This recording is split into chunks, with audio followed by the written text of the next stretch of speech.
कौन है ये खाटू श्याम जी? 3 बाण से पूरा महाभारत समाप्त करने का काम संकल्प ले रखा था। कौन? बर्बरीक जी ने।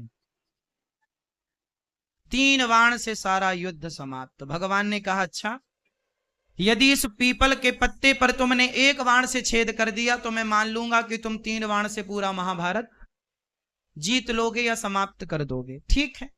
एक पांव के नीचे पत्ता दबा लिया भगवान ने और बाण चलाया। श्री बर्बरीक जी ने चलाया बाण। 1 बाण से सारे पत्तों में छेद हो गया। आश्चर्य मानेंगे आप लोग कि हरियाणा में आज भी कुरुक्षेत्र के पास वह गांव आज भी है और वह पीपल का पेड़ आज भी है जिसके आज भी उस पीपल के हर पत्ते पर आज भी छेद हैं। मतलब जब नया पीपल का नया पत्ता निकलता है उसमें आज भी छेद है।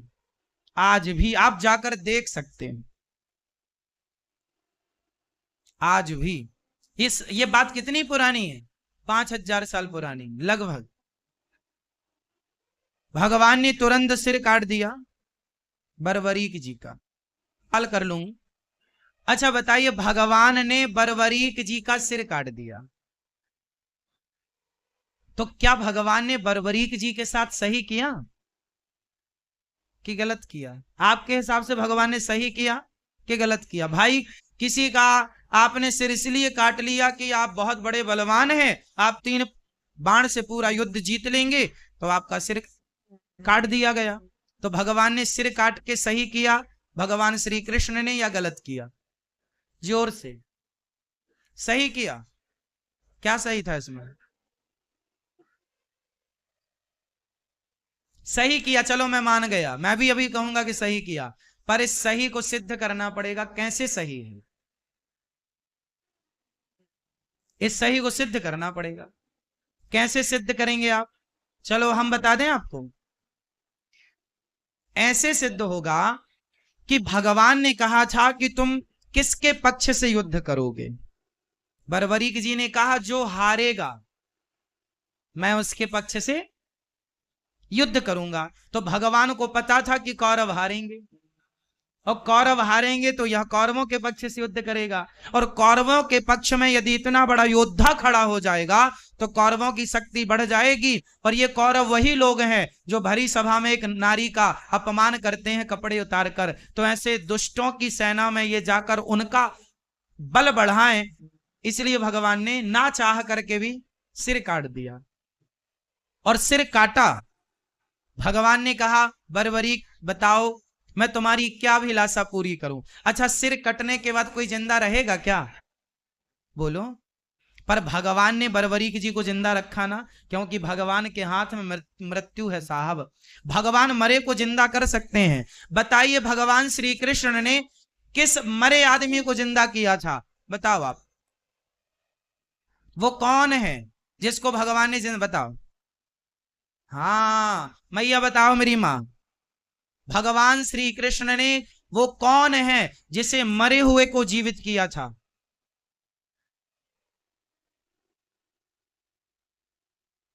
चलो भैया बताओ।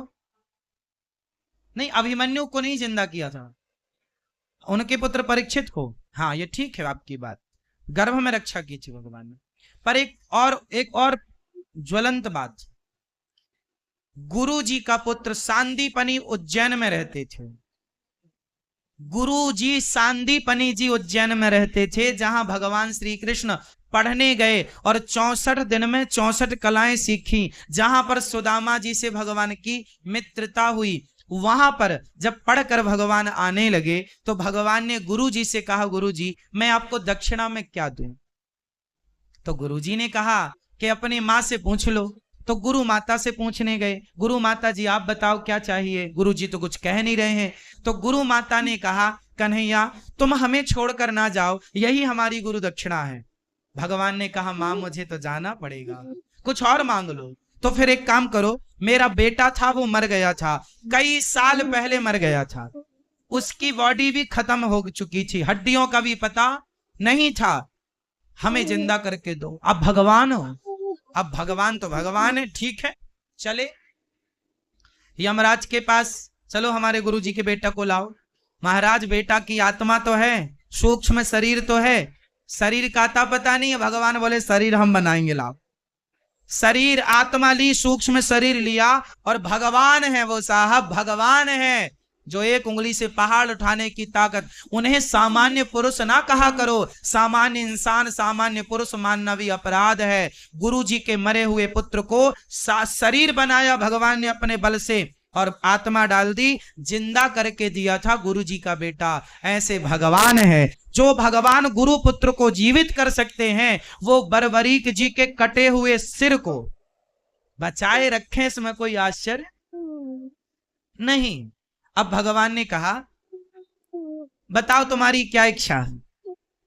बर्बरीक ने कहा मैं आपके हाथ से मरना चाहता था, इसलिए मैंने जिद की आपसे, मैं आपके हाथ से मृत्यु चाहता था। भगवान बोले अब तुम मरोगे नहीं, इच्छा बताओ। बोले मैं महाभारत देखना चाहता हूं कि इस महाभारत में कौन योद्धा है। एक पर्वत के शिखर पर भगवान ने रख दिया कटा हुआ सिर, और कहा कि अब तुम्हें दर्द नहीं होगा, पीड़ा नहीं होगी, कोई कष्ट नहीं होगा। रखा 18 दिन तक खूब युद्ध हुआ। युद्ध पूरा हुआ, पांडव जीत गए।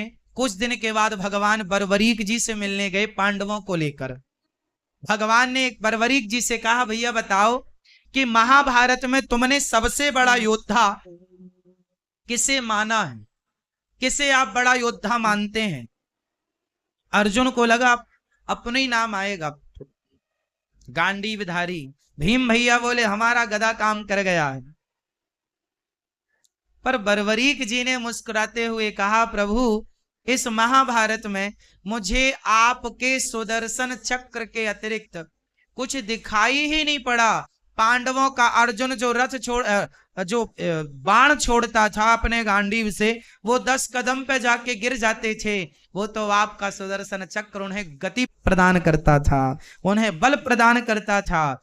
अब अर्जुन को समझ में आया कि महाभारत के असली हीरो हम नहीं, ना करते हुए भी भगवान सब करते हैं। जैसे महाभारत में कुछ ना करते हुए मेरे कन्हैया ने सब कुछ किया, भगवान ना करते हुए सब कुछ करते हैं। तो बर्बरीक जी से कहा अब तुम्हारी इच्छा बताओ।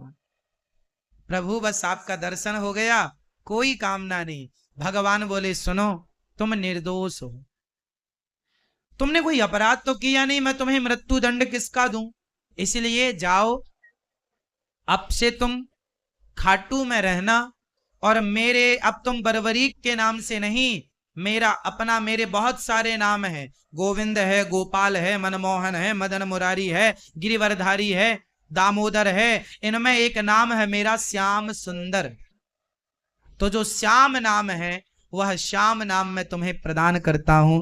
तुम जाओ और खाटू में निवास करो। और तुम अब कलयुग में जो हार रहे हैं भक्त, उन हारे के सहारे बनते रहना, इसलिए उन्हें हारे का सहारा कहा जाता है। और श्याम नाम भगवान ने प्रदान किया, तो श्याम के नाम से चूंकि खाटू में विराजे तो खाटू श्याम कहते हैं। बोलिए खाटू श्याम की। ऐसी कथा है श्री खाटू नरेश की, इसलिए 3 बाण उनके पास आज भी हैं। आप देखते हैं, दर्शन करते हैं, हारे के सहारे। मतलब अब हारे के सहारे का मतलब ये नहीं कि तुम गलत काम करो और पुकार लो हे खाटू श्याम हम तो गलत चोरी करते करते पकड़े गए अब बचाओ। ऐसे हारे का सहारा नहीं है, जो सच के रास्ते पर हैं। और यदि उन्हें कोई कष्ट है तो भगवान चाहे आप कृष्ण नाम को पुकार लो, राम नाम को पुकार लो, खाटू श्याम नाम को पुकार लो, गोविंद देव जी को पुकार लो, जो सच्चे मन से जिनको पुकारेंगे, क्योंकि सब एक ही है, तो आप पुकार लें, भगवान उस रूप में आकर के आपकी मदद करते हैं। इसलिए आपको पहले सच्चा बनना पड़ेगा। भगवान सत्य के साथी हैं, झूठ के साथी नहीं है। झूठ का साथ बर्बरीक देने चले थे तो भगवान ने उनका भी सिर काट दिया, हाँ या ना। इसलिए भगवान सत्य का साथ देते हैं, झूठ का नहीं। अब आप सोचेंगे हम झूठा काम करें और भगवान रक्षा करें, इसलिए सच्चे काम करिए और आगे बढ़ते रहिए।